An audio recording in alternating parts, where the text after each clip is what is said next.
সিরাজগঞ্জ শহরের একডালা গ্রাম থেকে গাজীপুর নৌকাঘাট পর্যন্ত এলাকার সড়কে জমেছে নোংরা পানি।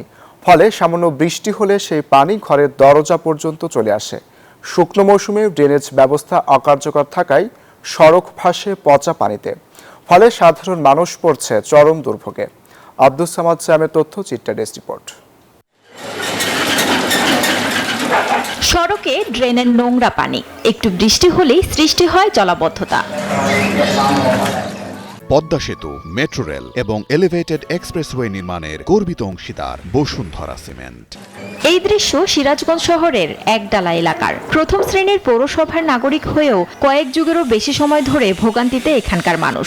শহরের খুশি সড়ক মধ্যপাড়া থেকে নাইয়াপাড়া হয়ে গাজীপুর নৌকাঘাট পর্যন্ত এই বেহাল দশা। ড্রেনেজ ব্যবস্থা অচল হয়ে পড়ায় পানি নিষ্কাশন বাধাগ্রস্ত হচ্ছে। ফলে বছর জুড়েই সড়কে জমে থাকে ড্রেনের নোংরা পানি।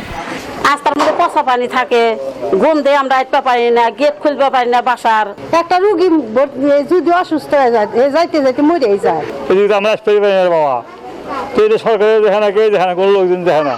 মনে করেন যে বৃষ্টি না হলে রাত পানি হওয়া যায় না, আর বৃষ্টি ছাড়াই যে এখন যে অবস্থায় দেখতেছেন তার মধ্যে গাড়ি করে আসে না। এলাকাটি অবহেলিত স্বীকার করে পৌরসভার প্রধান নির্বাহী কর্মকর্তা জানান, উন্নয়নকে বিশেষ গুরুত্ব দিয়ে কাজ চলছে, খুব শীঘ্রই সংস্কার করা হবে। উন্নয়নের একটা সঠিক মাত্রা তৈরি হয়েছে এবং পৌরবাসী সেই সুবিধাটা পাবে। অনেক দিন যাবত তারা অবহেলিত ছিল, তাদের এই অবহেলার, প্রবঞ্চনার এবং লাঞ্ছনার, তাদের অবহেলার এই দিকগুলো এখন ইনশাআল্লাহ ঘুচে যাবে।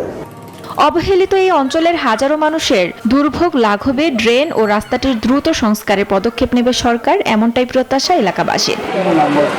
Desk report, news 24।